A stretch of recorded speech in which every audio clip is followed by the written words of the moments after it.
Good morning, all of you. Today I am going to discuss very important question of your science uh, for your board examination. So, see question number first.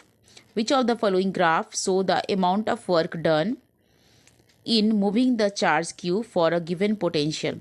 Given potential के लिए कौन सा ये चार graph दिया हुआ है, किसमें जो है अमाउंट ऑफ वर्क डन जो है शो कर रहा है.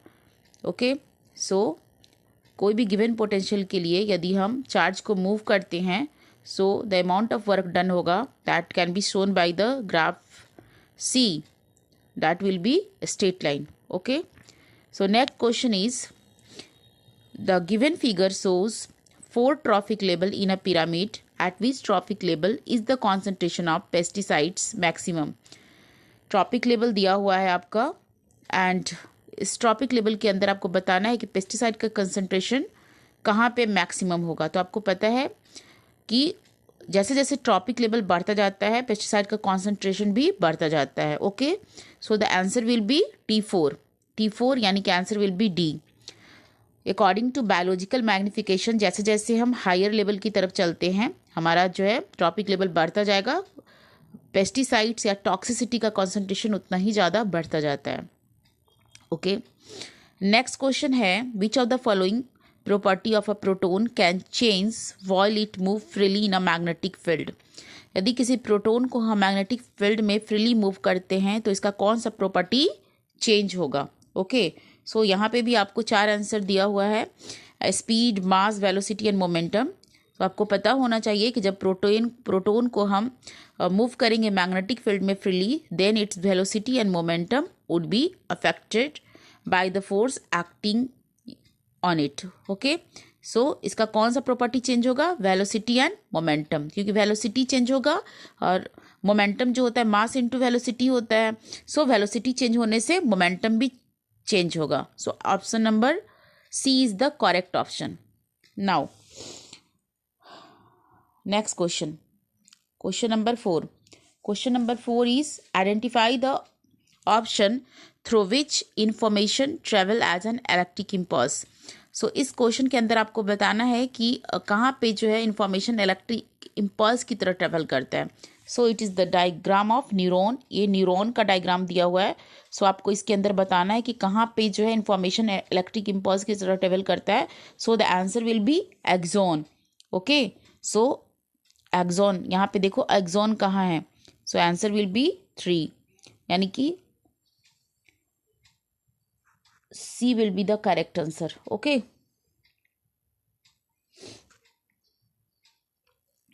Next question which type of movement is shown by the given figure. 2 figure दिया हुआ है एंड ये आपको पता होगा यदि आपने बुक में स्टडी किया होगा तो फर्स्ट चैप्टर के अंदर मिमोसा पॉडिका प्लांट का ये फिगर है और फिगर नंबर 1 में इसके अंदर मिमोसा पॉडिका प्लांट का फिगर दिया हुआ है. जैसे ही हमने इस प्लांट को टच किया सो इसका जो लीफ है वो ड्रुप हो जाता है, मतलब सिकुड़ जाता है. सो किस तरह का मोमेंट शो करता है. तो this is the type of nastic movement. हमने पढ़ा है 2 तरह का मूवमेंट होता है, tropic movement and nastic movement. Tropic movement जो है डायरेक्शनल मूवमेंट होता है, वो जिधर भी स्टिमुलस के डायरेक्शन में ही मूवमेंट होगा, बट नास्टिक मूवमेंट जो है अनडायरेक्शनल मूवमेंट होता है, इसको डायरेक्शन से कोई मतलब नहीं होता है. Okay, so this is the kind of nastic movement. Next question number 6. तो क्वेश्चन नंबर 6 के अंदर आपसे पूछा जा रहा है Mehak draw monohybrid cross between tall pea plant and dwarf pea plant as shown, what will be the phenotypic ratio. Mehak जो है क्रॉस करवाती है टॉल पी प्लांट और डॉर्फ पी प्लांट को. सो फिनोटिपिक रेशियो क्या होगा. तो फिनोटिपिक रेशियो के बारे में आपको पता है 2 तरह का रेशियो होता है. मेंडल्स के लॉ में हमने पढ़ा था जीनोटिपिक रेशियो जो जीन के अंदर हम देखते हैं, और फिनोटिपिक रेशियो जो आपको ऊपर से जब उसके फिजियोलॉजी को देख के आप पता लगा सकते हो कि ये क्या है, टॉल है, डॉर्फ है, किस तरह का है. सो उसको हम बोलते हैं फिनोटिपिक रेशियो. सो इसका फिनोटिपिक रेशियो क्या होगा. सो आपको देखने से कैसे पता चलेगा. तो हमें पता चल सकता है ये प्लांट क्या होगा, टॉल होगा, ये प्लांट भी टॉल होगा क्योंकि यहाँ जो है कैपिटल टी प्रेजेंट है जो डोमिनेंट कैरेक्टर को शो करता है. और ये प्लांट क्या होगा, डॉर्फ होगा, और ये प्लांट भी डॉर्फ होगा क्योंकि इसके अंदर दोनों जो टी है वो स्मॉल है जो कि रिसेसिव कैरेक्टर को शो करता है. तो इसका फिनोटिपिक रेशियो क्या होगा, इसका फिनोटिपिक रेशियो होगा 2:1. 2, यानी 2 टॉल प्लांट है और 2 जो है डॉर प्लांट है। और जब आप इसको कट करोगे तो ऑप्शन आएगा 1:1। ओके, सो हम देखते हैं कि 1:1 या 2:1, 2 कहाँ दिया हुआ है। तो यहाँ पे हम देखेंगे करेक्ट ऑप्शन विल बी ए, 1:1 दिया है। नेक्स्ट क्वेश्चन को आप देखो। नेक्स्ट क्वेश्चन में आपसे पूछा जा रहा है कि ह्यूमन क्रोमोजोम में जो है human being have 23 pair of chromosome, 23 pair chromosome होता है। So which of the following represent the chromosomal setup in a human sperm. Human sperm के अंदर क्या होगा। सो आपको पता है कि ह्यूमन स्पर्म के अंदर क्या होता है।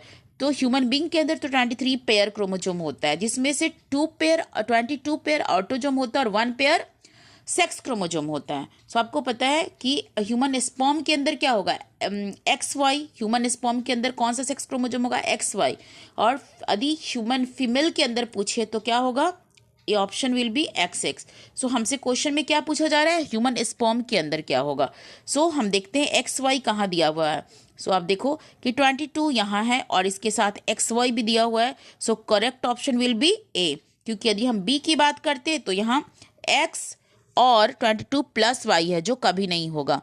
D की बात करें तो XX है जो फीमेल के अंदर होगा और यहाँ पर तो सिर्फ X है जो कभी नहीं होगा। सो correct option will B A। Next question में हम देखते हैं। नेक्स्ट क्वेश्चन के अंदर आपसे पूछा जा रहा है कि ओजोन डिप्लेशन का यदि ओजोन लेयर हट जाए, डिप्लेशन मीन्स हट जाना, ओजोन लेयर यदि हट जाता है, डिप्लेट हो जाता है तो हार्मफुल इफेक्ट उसका क्या होगा। सो हार्मफुल इफेक्ट ऑफ ओजोन, तो आपको पता है कि हार्मफुल इफेक्ट क्या नहीं होगा। तो ओजोन डिप्लेशन का हार्मफुल इफेक्ट जो होता है, यदि वो ओजोन लेयर हट जाए उससे स्किन कैंसर हो जाएगा, आपको कैटरैक्ट हो जाएगा, है ना, डैमेज टू और इम्यून सिस्टम होगा। ओके, सो ये सारा चीज़ कब होता है, ओजोन लेयर के हटने से, ठीक है। और ओजोन लेयर के हटने से जो है ये हार्मफुल इफेक्ट हो सकता है। बट आपका क्वेश्चन है विच of the following is not the harmful effect of ozone depletion. लेकिन ओजोन डिप्लेट हो जाता है, हट जाता है, उसके बाद भी उसका कोई प्रभाव नहीं पड़ता है किस पे, पेप्टिक अल्सर पे। Peptic ulcer is the disease of stomach. So ozone हटे या ओजोन रहे, इससे हमारे पेप्टिक अल्सर को कोई फर्क नहीं पड़ने जा रहा है। ओके, क्योंकि ये इसका कॉज होता ही नहीं है, ओजोन से पेप्टिक अल्सर होता ही नहीं है। तो correct option will B peptic ulcer. Next question है, वो आपसे सिंबल पूछा जा रहा है इसके अंदर कि कौन किसका करेक्ट सिंबल है। तो सॉलिड के लिए तो हम S यूज़ करते हैं, लिक्विड के लिए L यूज़ करते हैं, गैस के लिए G यूज़ करते हैं। बट AQ किसके लिए यूज़ करते हैं, आपको याद होगा कि AQ जो है हम एक्वस, AQ फॉर एक्वस जो वाटर के लिए यूज़ करते हैं, सॉल्यूशन प्रिपेयर्ड इन वाटर के लिए जो है हम AQ यूज़ करते हैं। बट आपके ऑप्शन में वाटर की जगह अल्कोहल दिया हुआ है, so it is wrong combination, है ना। नेक्स्ट क्वेश्चन हम देखते हैं। नेक्स्ट क्वेश्चन के अंदर आपका एक डायग्राम है, जो ये डायग्राम क्या शो कर रहा है, आपको कुछ याद हो, ये डायग्राम जो है रिफ्लेक्स आर्क का डायग्राम है। इस रिफ्लेक्स आर्क के अंदर आपसे पूछा जा रहा है, यहाँ पे कुछ लेबलिंग दिया हुआ है और पूछा जा रहा है कि आप इसके बारे में बताओ, 1 क्या है, 3 क्या है और 2 क्या है। सो यहाँ पे देखो, यहाँ पे ये जो है क्या है, ये एक मसल दिखाया जा रहा है। मसल यानी कि ये इफेक्टर ऑर्गन है। ओके, ये क्या है, 1 जो है इफेक्टर ऑर्गन है। एंड इफेक्टर ऑर्गन को कंट्रोल कौन करता है, इफेक्टर ऑर्गन कैसे वर्क करता है, जब मोटर न्यूरॉन जो है उसके पास मैसेज को लेकर के आता है। तो सबसे पहले हम 1 की बात करते हैं और 1 को ढूंढते हैं। इफेक्टर ऑर्गन हमने ढूंढ लिया, मुझे पता है कि 1 इफेक्टर है। सो इसके अंदर इफेक्टर दिया और इसके अंदर इफेक्टर दिया हुआ है। फर्स्ट ऑप्शन यदि हम देखते हैं तो 1 को इसने रिसेप्टर बोला है जो कि गलत होगा, और यहाँ पे भी 1 को रिसेप्टर बोला गया जो कि गलत होगा। ओके, सो हमें ये पता चल गया है चारों ऑप्शन में से B और C में से कोई सही होगा, A और D नहीं होगा। अब B और C में हम देखते हैं। B और C में आप देखिए, सो B के अंदर आपको बोला गया है, 3 को बोला गया है। 3 क्या है, इफेक्टर ऑर्गन जो है इफेक्टर ऑर्गन को कंट्रोल करता है मोटर न्यूरॉन। मोटर न्यूरॉन जब मैसेज को लेके आता है तभी इफेक्टर ऑर्गन वर्क करता है। So third will be motor neuron. तो अब थर्ड को देखो कि मोटर किसके अंदर है, तो थर्ड के लिए यहाँ पे मोटर और यहाँ पे सेंसरी यूज किया गया है, यानी कि हमारा C ऑप्शन नहीं होगा और B ऑप्शन होगा, है ना। 2 के लिए देखो, 2 के लिए आपको जो है रिले न्यूरॉन दोनों में है, तो 2 तो दोनों में है, तो चलिए उसे दोनों में से कोई भी हो सकता है। बट 3 जो है मोटर, एक में मोटर न्यूरॉन और एक में सेंसरी किया गया है। सो correct option will B B। क्यों B होगा, क्योंकि B में जो है हमारा इफेक्टर ऑर्गन भी है, रिले न्यूरॉन 2 को बताया गया और 3 को जो है मोटर न्यूरॉन बताया गया। Okay, now come to the next question. Next question के अंदर जो है स्टेटमेंट आपका दिया हुआ है कि Mini had some silver jewellery, after some time she found out that her jewellery has become black. थोड़ी देर के बाद उसको पता चलता है उसका सिल्वर ज्वेलरी जो है वो ब्लैक हो गया है। She want to know why this happen, तो वो जानना चाहती कि ऐसा क्यों हुआ। तो आपको पता है कि सिल्वर ज्वेलरी जो ब्लैक हो रहा है उसका क्या रीज़न है। सो आप देखो ऑप्शन क्या दिया हुआ है, रस्टिंग। रस्टिंग किस में होता है, आयरन में, सो ये ऑप्शन तो होगा नहीं। Second option is rancidity. Rancidity किस में होता है, फैट के अंदर होता है। सो जब फैट कोई भी बैड स्मेलिंग और ख़राब हो जाता है उसको रैंसिडिटी बोलते हैं, तो ये भी ऑप्शन नहीं होगा। डिहाइड्रेशन मीन्स वाटर लॉस होता है, तो ये भी ऑप्शन नहीं होगा। देन correct option will be corrosion, है ना। इसका सिल्वर ज्वेलरी जो खराब हो रहा है वो कोरोशन की वजह से हो रहा है। क्वेश्चन नंबर 12 देखो आप। क्वेश्चन नंबर 12 के अंदर क्या है, इसके स्टेटमेंट पहले पढ़ते हैं। Meeta added this granule into a test tube containing fruit juice. The test tube is fitted with 1 holed cork having a bent glass tube. ठीक है, यानी कि मीता जो है वो फ्रूट जूस लेती है, इसके अंदर ये फ्रूट जूस रखती है, ठीक है, और इसको जो है फ्रूट जूस इस टेस्ट ट्यूब के अंदर रख के और इससे ये जो है बेंट ग्लास ट्यूब से इसको कनेक्ट कर देती है और इसमें ये लाइम वाटर को रखती है। Free end of glass tube is dipped into a test tube containing lime water as shown. तो क्वेश्चन आपसे पूछा जा रहा है कि करेक्ट ऑप्शन क्या होगा। क्या है ऑप्शन में, हम देख लेते हैं। Lime water turn milky due to fermentation process. क्या यहाँ पे फर्मेंटेशन प्रोसेस हो रहा है जिससे लाइम वाटर मिल्की हो गया। सेकंड ऑप्शन है lime water turn milky due to aerobic respiration. आपको लगता है सेकंड ऑप्शन कभी होगा, एरोबिक रिस्पिरेशन के अंदर ऑक्सीजन निकलता है, लाइम वाटर को ऑक्सीजन कभी भी मिल्की नहीं करता। सो सेकंड ऑप्शन जो है कभी भी सही नहीं होगा। थर्ड ऑप्शन है lime water turn milky due to lactic acid formation. यहाँ लैक्टिक एसिड नहीं बन रहा है। And fourth option is lime water turn milky due to formation of pyruvate, भी हमारा नहीं बन रहा है। तो यहाँ पे क्या हो रहा है, फर्मेंटेशन हो रहा है। तो lime water turn milky due to fermentation process, fermentation के बाद जो है कार्बन डाइऑक्साइड निकल रहा है और कार्बन डाइऑक्साइड की वजह से हमारा लाइम वाटर मिल्की हो जा रहा है। ओके, नेक्स्ट क्वेश्चन है select the correct statement about heat produce per unit time in both the wire A and B. यहाँ पे वायर दिया हुआ है, सॉरी क्वेश्चन नंबर 13 यहाँ पे है।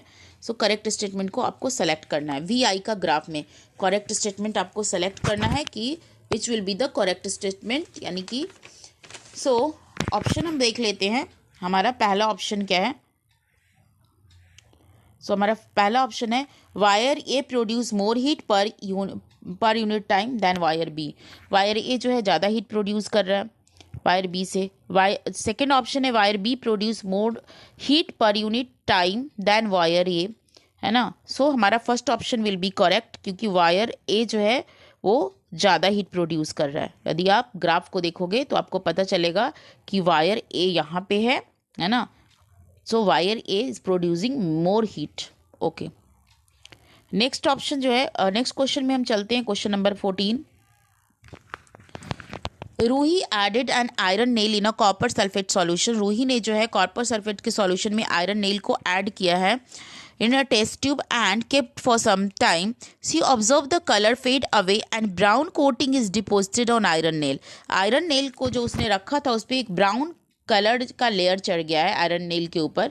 विच type of reaction is perform by Roohi. तो रूही ने कौन सा रिएक्शन किया, है ना। सो रूही ने कौन सा रिएक्शन किया है, अब बताओ। कॉम्बिनेशन रिएक्शन किया, बिल्कुल भी नहीं किया। डिकम्पोजिशन भी नहीं किया क्योंकि डिकम्पोजिशन में भी कुछ चीज़ जो है टूटता है। ऑक्सीडेशन भी नहीं किया क्योंकि उसके अंदर ऑक्सीडेशन होगा। सो रूही ने कौन सा रिएक्शन किया है, डिस्प्लेसमेंट रिएक्शन किया है क्योंकि यहाँ पे डिस्प्लेस हो रहा है। आयरन नेल को उसने कॉपर सल्फेट में डाला था। यदि आपको रिएक्शन याद हो तो आयरन नेल को उसने डाला था रूही ने कॉपर सल्फेट में, CuSO4 में डाला था और थोड़ी देर के बाद जो है क्या बन गया, आयरन सल्फेट बन गया जिससे कि कलर उसका चेंज हो गया और कॉपर जो है अलग हो गया। Okay, so this reaction is known as displacement reaction. Next question हम देखते हैं। नेक्स्ट क्वेश्चन है, एक डायग्राम दिया हुआ है, इसमें आपसे पूछा जा रहा है कि अद्वितीय ने एक्सपेरिमेंट किया है to test that carbon dioxide is observed by the plant. So she put up an experimental setup as shown in the figure. इस तरह का जो है एक्सपेरिमेंटल सेटअप जो है उसने बनाया है और इसके अंदर यहाँ पे जो है उसने KOH को रखा है और इसके अंदर इसने KOH को नहीं रखा है। सो आपके ऑप्शन में पूछा जा रहा है कि इसके अंदर, इस सेटअप के अंदर जब उसने KOH रखा और एक में नहीं रखा है तो क्या होगा।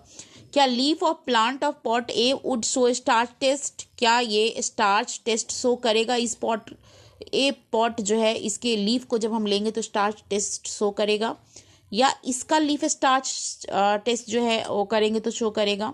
थर्ड ऑप्शन जो है आपका है leaf of plant of pot A and B would show starch test, क्या दोनों शो करेगा, तो दोनों तो कभी नहीं होगा, या दोनों में से कोई नहीं होगा। तो स्टार्च टेस्ट जो है कौन शो करेगा ये बताना है।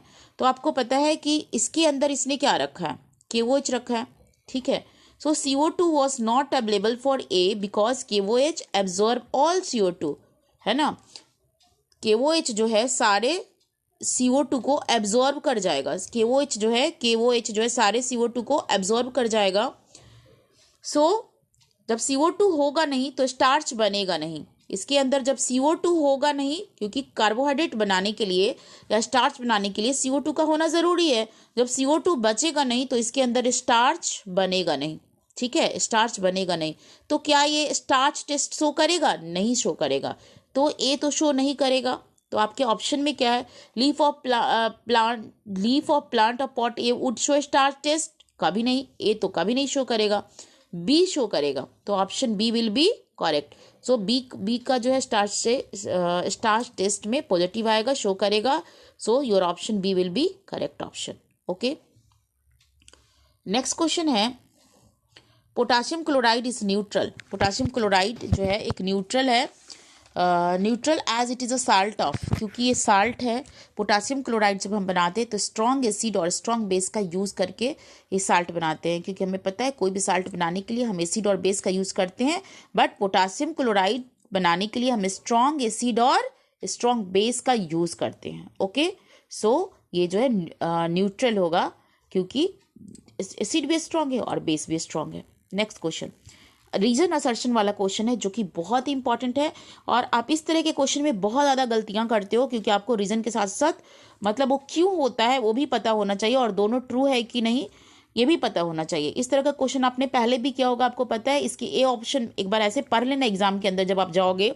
ए ऑप्शन जो है A and R both are correct and A is the correct explanation of R is the correct explanation of A and R are true, but R is not the correct explanation of A. C के अंदर है A is true but R is false. D के अंदर है A is false but R is true. ये option जो है ऐसे ही आता है, इसी सीक्वेंस में आएगा, बट फिर भी आप जब एग्जाम में बैठोगे तो आप एक बार इस सीक्वेंस को ध्यान से पढ़ लेना। ओके, चलो क्वेश्चन देखते हैं। क्वेश्चन नंबर 17 क्या है, mixing of acid and base result in increase in temperature. क्या एसिड और बेस मिलाने से टेम्परेचर बढ़ जाता है। ये असर्शन है and reason is the process of neutralization is an exothermic reaction. क्योंकि जब हम एसिड और बेस, जस्ट अभी ऊपर वाला क्वेश्चन हमने किया था, साल्ट बनाया था, एसिड और बेस को जब हम मिक्स करते हैं तो ये न्यूट्रलाइजेशन रिएक्शन होता है। और कोई भी न्यूट्रलाइजेशन रिएक्शन आपने कभी लैब के अंदर जब आप गए होगे तो आपने करके भी देखा होगा कि जब भी आप एसिड के अंदर बेस जब ऐड करते हो और टेस्ट ट्यूब को आप टच करके देखोगे तो टेस्ट ट्यूब थोड़ा हीट हो जाता है, थोड़ा गर्म हो जाता है, क्योंकि न्यूट्रलाइजेशन रिएक्शन जो होता है वो एक्सोथर्मिक रिएक्शन है। ओके, न्यूट्रलाइजेशन रिएक्शन कैसा रिएक्शन होता है, एक्सोथर्मिक रिएक्शन होता है। So A is correct, R is also correct and R is correct explanation of A, है ना। सो कौन सा ऑप्शन सही होगा, option A will be correct. Next question में हम आते हैं। नेक्स्ट क्वेश्चन आपका क्या है, question number 18, the interaction among various component of the environment involve flow of energy from one component to another. क्या एनर्जी का फ्लो इंट्रैक्शन की वजह से होता है। वेरियस कंपोनेंट, इन्वायरमेंट के अंदर कौन कौन से कंपोनेंट है, पहले आप उसको ध्यान करो। हमारे इन्वायरमेंट के अंदर बायोटिक और अबायोटिक कंपोनेंट होता है, तो क्या इस बायोटिक और अबायोटिक कंपोनेंट की वजह से ही फ्लो ऑफ एनर्जी होता है। ऑप्शन असर्शन है, अन रीजन है कि when one form of energy change to the other some energy is lost to the environment. जब एक फॉर्म ऑफ एनर्जी दूसरे में चेंज होता है तो जो है कुछ एनर्जी लॉस होता है। सो इसके अंदर कौन सा ऑप्शन सही होगा। सो देखो, जब जो इंट्रैक्शन की वजह से, यानी कि आप देख रहे हो बायोटिक और अबायोटिक के बीच में जो इंट्रैक्शन होता है, सो कैसे होता है, आप जानते हो कि ऑटोट्रॉपिक, यानी कि सन से जो है, सन एक अबायोटिक कंपोनेंट है, और सन से जो है प्लांट सन एनर्जी को लेता है और इसको कन्वर्ट कर देता है केमिकल एनर्जी में, और प्लांट को फिर जो भी प्लांट ईटर है, कंज्यूमर, प्लांट को कंज्यूमर खाएगा, ठीक है, कंज्यूम करेगा, एंड देन डिकम्पोजर जो है, कंज्यूमर, जो भी कंज्यूमर यानी हम खा रहे हैं या कोई भी एनिमल खा रहा है प्लांट को, और उसको खाने के बाद जब हम मर जाते हैं, है ना, जब हमारा लाइफ खत्म हो जाता है, तो डिकम्पोजर उसको पूरी तरह से डिकम्पोज कर देता है और इनऑर्गेनिक इनऑर्गेनिक न्यूट्रिएंट आप कह सकते हो, या इनऑर्गेनिक सब्सटेंस में तोड़ देता है। Okay, and then it is used by, inorganic substance is used by the plant. So देख रहे हो बायोटिक और अबायोटिक कंपोनेंट कैसे एक दूसरे से इंटरेक्ट कर रहे हैं। ओके, सो हमारा जो क्वेश्चन है, the interaction among various component of environment involve flow of energy from one component to another. और आपने देखा कि एनर्जी का फ्लो कैसे हो रहा है, सन से जो एनर्जी है वो कहाँ गया, प्लांट के पास। सन एक अबायोटिक कंपोनेंट है, मतलब नॉन लिविंग है, और वहाँ से एनर्जी गया लिविंग के पास। फिर प्लांट से एनर्जी कहाँ जा रहा है, प्लांट से किसी भी एनिमल के पास एनर्जी जाता है, यानी कोई भी कंज्यूमर के पास जाता है, जो भी एक जो है ये भी एक बायोटिक कंपोनेंट है, और यहाँ से जो है डिकम्पोजर के पास जाता है, यानी कि इसके मरने के बाद, इसके डेथ होने के बाद जो है डिकम्पोजर उसको फिर से डिकम्पोज करके इनऑर्गेनिक सब्सटेंस बना देता है, यानी कि फिर से अबायोटिक बना देता है। ओके, अबायोटिक बना देता है, और फिर प्लांट उसको यूज कर रहा है। तो what is this is the flow of energy. ये एनर्जी का फ्लो है कहाँ से, अबायोटिक से बायोटिक के बीच में, और फिर बायोटिक से अबायोटिक के बीच में, and this is the interaction. Okay, so your assertion is correct. The interaction among various component of environment involve flow of energy from one component to another. It is a correct. Okay, and reason is when one form of energy is changed to the other, some energy is lost to the environment. तो lost तो होता है energy, जब कोई भी energy, जब आप देखते हो 10% लॉ भी आपको याद होगा, सन से जब एनर्जी कहाँ जाता है, प्लांट के पास, तो कुछ एनर्जी लॉस होता है। प्लांट से जब जाता है एनिमल के पास, तब भी कुछ एनर्जी लॉस हो रहा है। बट इंट्रैक्शन का ये रीज़न नहीं हो सकता, है ना, ये जो फ्लो ऑफ एनर्जी हो रहा है और इसकी वजह से एनर्जी लॉस हो रहा है, this is the law of thermodynamics. ये थर्मोडायनामिक्स का लॉ है, but it is not the reason of interaction. So assertion is right, reason is right, but reason is not the correct explanation of assertion. So B option will be correct option. Now question number 19 देखते हैं। Question number 19 क्या है, each chromosome has many gene. क्या chromosome के ऊपर बहुत सारा gene होता है? बिल्कुल होता है, ट्रू है। क्रोमोजोम डीएनए से बना होता है और डीएनए जीन से बना होता है, तो क्रोमोजोम के ऊपर यदि कहा जाए बहुत सारा जीन होता है तो बिल्कुल ट्रू है। और नेक्स्ट इसका रीजन है, gene are made up of RNA which code for protein. बिल्कुल भी नहीं, जीन किससे बना होता है? So gene are made up of DNA and histone protein. Okay, DNA and, आपने क्लास 9 में पढ़ा भी होगा किससे बना होता है, डीएनए और हिस्टोन प्रोटीन का बना होता है, तो आरएनए तो नहीं होगा यहाँ पे, DNA and histone protein. So assertion is right and reason is wrong, so correct option will be C. And again question number 20 आप देखो, in a parallel grouping of a resistor the equivalent resistance is greater than even the biggest resistor joined in a series।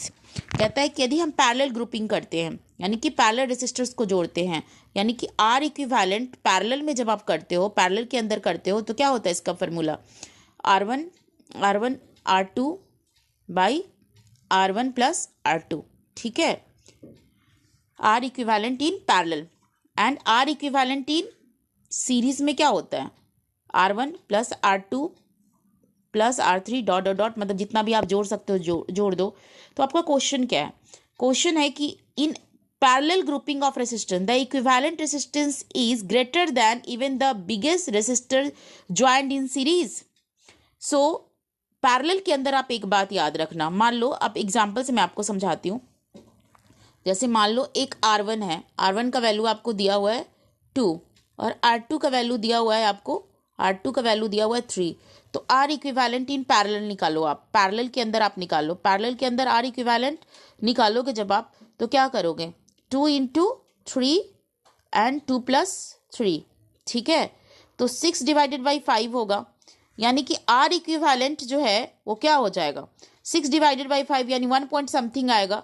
सो आप देख रहे हो जो R equivalent आप parallel में निकाल रहे हो वो इंडिविजुअल रेसिस्टेंस यानी कि 1 से भी कम है, R1 से भी कम है, R2 से भी, जो भी इंडिविजुअल रेसिस्टेंस होता है उससे भी R इक्विवेलेंट आपका कम आता है। सो क्वेश्चन हमारा है कि in parallel grouping of resistors the R equivalent resistance is greater than even the biggest resistor joined in a series. नहीं, क्योंकि R equivalent in parallel is less than individual resistors. Okay, individual resistance से भी वो कम होगा।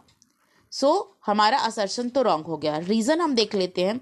In parallel arrangement the equivalent resistance R equivalent is given by the relation, क्या किस relation से देते हैं, ये दिया हुआ है आपके ऑप्शन में, R parallel equal to 1/R1 plus 1/R2 plus 1/R3। So assertion is wrong but reason is true, reason आपका ट्रू है। R पैरेलल मैंने बताया, RP यदि आप इसका LCM लेके करोगे तो RP equal to R1 R2 by R1 plus R2 इस तरीके से आएगा, ठीक है। So assertion is wrong but reason is true. Okay, thank you all of you. ये सारे 1 मार्क्स के क्वेश्चन मैंने आज डिस्कस किए हैं, कल मैं 2 मार्क्स के क्वेश्चन डिस्कस करूंगी। Thank you.